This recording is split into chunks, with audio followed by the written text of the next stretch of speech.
los ángeles visten de blanco. 18 minutos de la mañana. Lo decíamos al principio, lo que queríamos abordar en nuestra primera. El 48% de los españoles considera que la sanidad pública ha empeorado desde la pandemia de la COVID-19. Y el 86% considera que el gobierno y los partidos políticos no están cumpliendo con los compromisos adquiridos para mejorarla. Esto según una encuesta impulsada por el Sindicato de Enfermería SATSE y realizada por la empresa IO Investigación. Hoy contamos en los estudios de la radio con Leopoldo Cejas Fuentes, el secretario general de SATSE en Canarias. ¿Qué tal? Buenos días. Hola, muy buenos días. Bueno, siempre hemos estado orgullosos de nuestra sanidad, de nuestro Sistema Nacional de Salud, que es universal, gratuito, pero que no está exento de problemas. Indudablemente. Una de las grandes ventajas de nuestro sistema sanitario, precisamente como refería, es que es universal, gratuito y permite la accesibilidad de toda la población a esos recursos sanitarios. La pandemia lo que nos ha, entre comillas, enseñado es que no todo es oro lo que reluce, sino que el propio sistema necesita irse renovando, ir creciendo e ir dando respuestas a todas aquellas situaciones de salud o de prevención de la salud que necesita nuestra ciudadanía. Uh-huh. Ahora vamos a entrar en las cifras en concreto, en esos porcentajes que arroja precisamente esta encuesta, pero nos deriva sobre todo por esos compromisos adquiridos por parte del gobierno, por los partidos políticos durante la pandemia, y que ahora pues el resultado es que no se ha mejorado nada. Precisamente mi pregunta es esa. ¿No hemos aprendido nada? ¿Nos ha costado aprender? ¿Estamos todavía recuperándonos? Son varias situaciones que se plantean. Por un lado, parece que es difícil aprender de los propios errores y tenemos una mente olvidadiza. Es verdad que la pandemia ha sido tan brutal, tal bofetada de realidad, tal situación que digamos, el ser humano tiende a ponerla detrás, a irla olvidando poco a poco. Pero las consecuencias, evidentemente, que provocó, no pueden olvidarse y nos tienen que hacer aprender, nos tienen que revisar o hacer revisar aquellas situaciones donde teníamos elementos fuertes y revisar para mantenerlos o mejorarlos incluso si es posible, pero indudablemente donde teníamos errores o donde teníamos fallos, tenemos que reconvertirlos. Se hicieron muchas promesas, todos recuerdan que la inversión iba a ser importante en sanidad, que habría más infraestructura, que se iban a corregir los errores. Bueno, y nos hemos dado cuenta de que seguimos teniendo muchas carencias, seguimos teniendo carencias en personal, seguimos teniendo carencias en infraestructura y luego nos llevamos sorpresas como la disminución de la inversión del PIB desde un 7%, cuando se aspiraba a aumentarlo, pues ha bajado un 6,7, 6,8 aproximadamente. Uh-huh.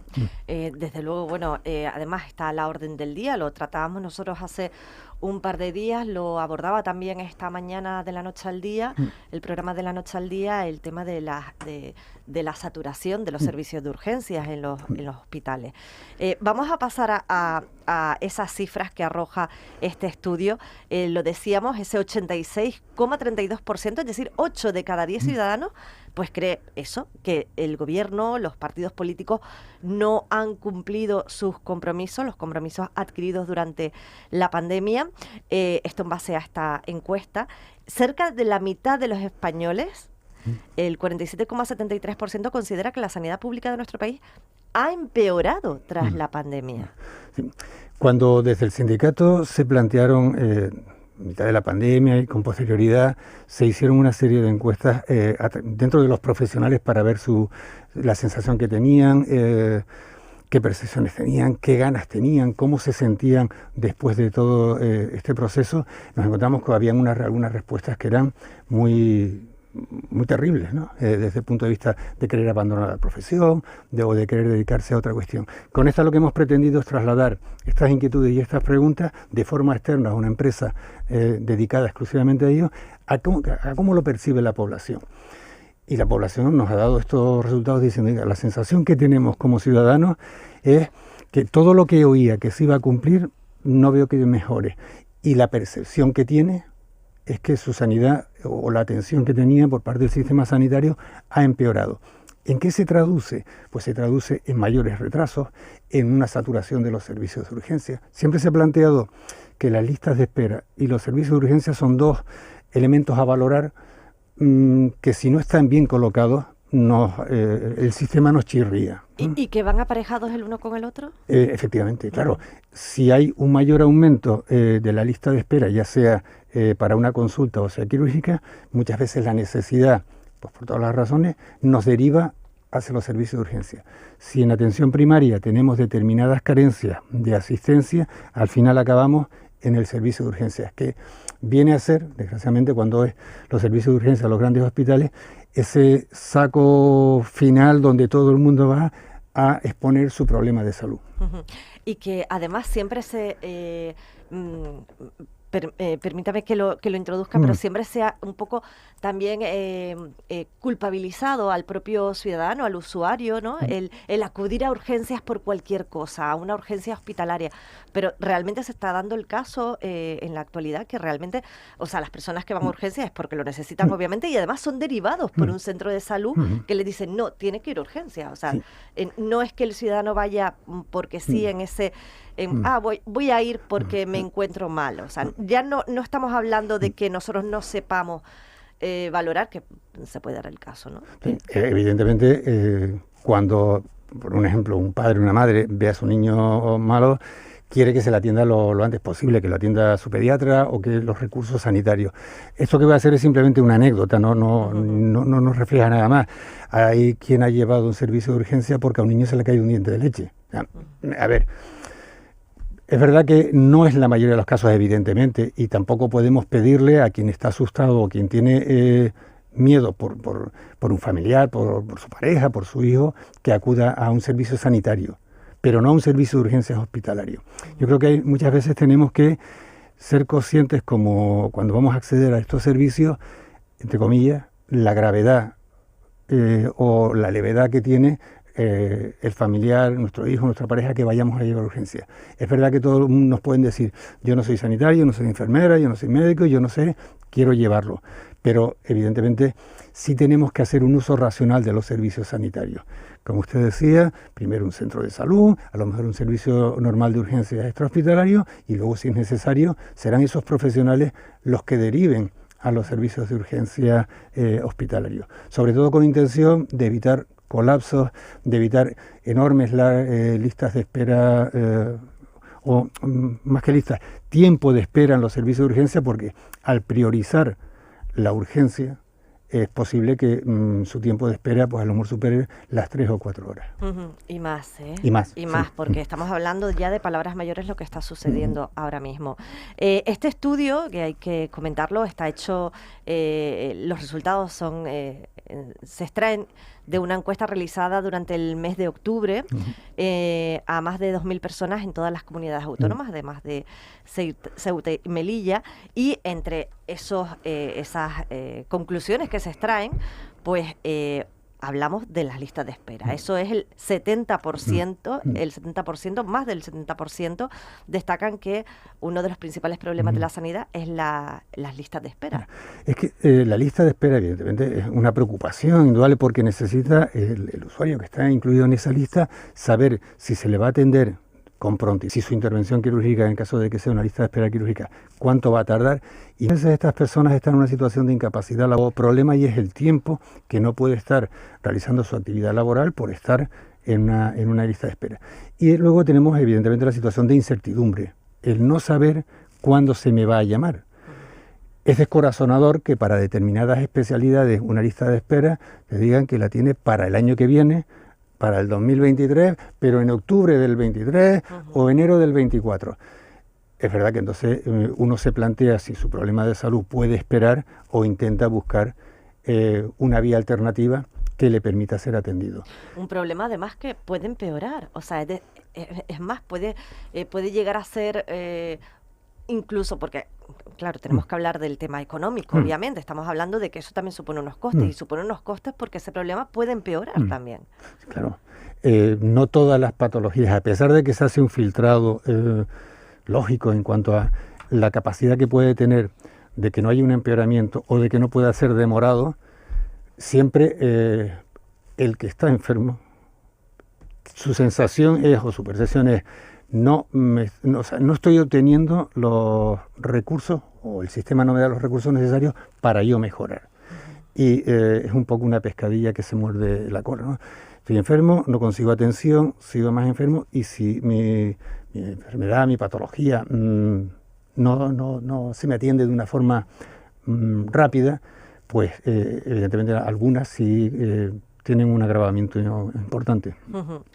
Hablamos también, y muy importante, bueno, el 53% pues destaca la saturación, masificación en los centros sanitarios, de lo que estamos hablando ahora mismo, pero también algo muy importante, la falta de profesionales. Eso es lo que destacan en un 59,21%. Esa falta de profesionales, no hay suficientes ni enfermeras. Algo similar ocurre con los fisioterapeutas, ¿verdad? Sí.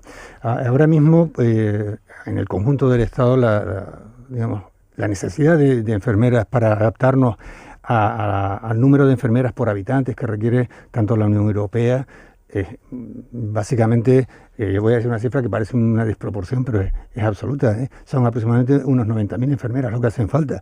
Si los traemos los datos a Canarias, vemos, a pesar de haber incrementado el número de contrataciones que teníamos en cuanto a la plantilla de enfermeras y los efectivos reales que están trabajando, seguimos teniendo déficit. Nos harían falta, para aumentar y ponernos en la media española de 5,7 o irnos a los 8,8 de la media europea, nos harían falta, pues prácticamente para la primera, unas 1.000 enfermeras más, y para la opción de la media de la Unión Europea, del orden de unos 3.000 enfermeros.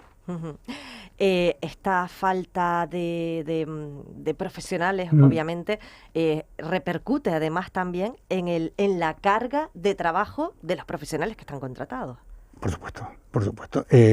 Cuando hemos visto que la contratación aumenta y los efectivos reales son tantos más, en muchas ocasiones es simplemente para poder cubrir el descanso, para poder cubrir los periodos de enfermedad de aquellos compañeros que están trabajando. Es decir, en Canarias, por ejemplo, hay alrededor de 15.000 enfermeros colegiados, pero dentro de las estructuras están trabajando 10.500. Es decir, hay una serie de profesionales que no están, y estos 10.500 o 10.600 son los que están de una forma efectiva trabajando. ¿Eso significa que están todos trabajando? No, porque la contratación no es de una forma directa, pero sí es un porcentaje alto que permite ese pequeño colchón, digamos, mantener los niveles y que, ya digo, que los compañeros puedan descansar. Porque todo el proceso de pandemia lo que nos ha hecho es no solamente el cansancio físico, que bueno, pues básicamente es recuperable, por decirlo de alguna manera, ¿no? Es decir, no puede desconectarse, pero no se desconecta librando un día ni 2 días, necesita unos periodos de descanso mayores. Lo que sí se ha notado es un mayor cansancio desde el punto de vista psicológico. Es decir, compañeros que están en problemas de alteración del sueño, problemas de descanso, de alimentación, es decir, toda esta serie de medidas tienen que valorarse. Y es verdad que nos llena de satisfacción, que es que en esta encuesta la población sí reconoce la capacidad de los profesionales, pero también entiende que faltan profesionales. Efectivamente. Hay algo que no está muy bien valorado por parte de la ciudadanía, que es la atención no presencial. Este puede ser un recurso bastante útil. ¿Se ha enfocado mal? ¿La ciudadanía no lo acepta por otras cuestiones? ¿Necesitamos esa presencialidad para concebir que hemos tenido una buena atención sanitaria? Esto es según cada uno lo mire. Es decir, durante la pandemia, evidentemente, esta fue una de las medidas que se adoptaron precisamente para evitar pues bueno, la transmisión entre pacientes que pudieran estar esperando en los centros, en la facilidad que se pudiera realizar. Y esto es un poco como todo. Según lo haya visto la persona, pues la atención telefónica puede ser válida o puede ser no válida. En términos generales, yo creo que hay que separar cuando se solicita, por ejemplo, una cita telefónica, para qué se solicita y bajo qué sintomatología se solicita. Y ahí, pues lógicamente, yo he realizado en algunos casos, hablo desde el punto de vista personal, alguna cita telefónica, Y hombre, yo juego con un poquito de trampa, puesto que al ser enfermero sé lo que le voy a comentar y sé lo que me van a comentar, pero vamos, no todo el mundo tiene esa sensación de ser atendido de una forma directa. Claro que nos gustaría a todos una atención directa, pero por lo menos, y esto tenemos a alguien al otro lado de la línea telefónica al que le podemos decir, mire, tengo esto, esto y esto, o mi familiar tiene esto y esto y esto, considera que debo ir al centro de salud, por poner un ejemplo, o considera que puedo mantener una cita telefónica. Y será el propio profesional, el médico, la enfermera, el que le diga, mira, ante la duda, vente. Ninguno le va a decir un tratamiento prolongado o a largo plazo de una forma telefónica. Lo normal es que bueno, pues haya un intercambio de información y de esa manera pues poder dar el mejor servicio. Es verdad que no estamos acostumbrados a este tipo de situaciones y habrá que irlas puliendo y sobre todo también preguntando o dando información al usuario de hasta dónde puede llegar y hasta dónde no puede. No quiero despedirle sin preguntarle, porque claro, esta encuesta y estos datos, estos porcentajes que se obtienen, estas conclusiones, obviamente se trasladan a las administraciones, a las instituciones para que se pueda palpar, ¿no? el sentir de la ciudadanía respecto a la sanidad pública, pero ustedes además han propuesto algo más, ¿no? Y es el de aumentar la financiación de esta sanidad pública a través de la declaración de la renta. Sí, en su momento planteamos una iniciativa en la cual se decía que, bueno, si digamos los ciudadanos entendían que la sanidad era un bien de nuestra propia sociedad y que teníamos que protegerlo y cuidarlo, pues bueno, vamos a financiarlo simplemente con una pequeña marca en la declaración de la renta diciendo que yo quiero que mi dinero o el dinero que corresponda o la parte proporcional que corresponda se invierta en sanidad. Y, sí, bueno, que funcionaría igual que la casilla que marcamos, si queremos aportar ese porcentaje, ¿no? Bien a la Iglesia Católica y o a otros fines de interés social, ¿no? Pues una casilla similar, ¿no? Similar que planteara que, bueno, que en el porcentaje que se determine y en función de las necesidades que se determinen, oiga, yo quiero que mi dinero vaya a sanidad. ¿Por qué lo decimos? Porque todos estamos y todos oímos cuando se acercan periodos electorales que el mayor montante económico será para sanidad, educación y servicios sociales, y es como una especie de mantra, ¿no? Que se mantiene ahí, pero después estos servicios siguen demandando una necesidad de recursos, es decir, en los tres sectores se demandan recursos de forma importante. Pues es verdad que nunca llueve a gusto de todos, pero tenemos que valorar la importancia de una situación u otra. Nosotros, por ejemplo, llevamos con una iniciativa legislativa popular presentada en el Parlamento desde hace varios años y ha sufrido 60 prórrogas y lo que estamos pidiendo es una ley de seguridad del paciente, es decir, algo que garantice una serie de profesionales por pacientes, una serie de inversiones y demás. Y hay veces que tenemos la sensación de que la administración, los políticos o incluso los propios partidos, bueno, pues se olvidan de las cosas que son importantes y creemos que, bueno, pues la salud en este aspecto es un bien preciado que hay que proteger.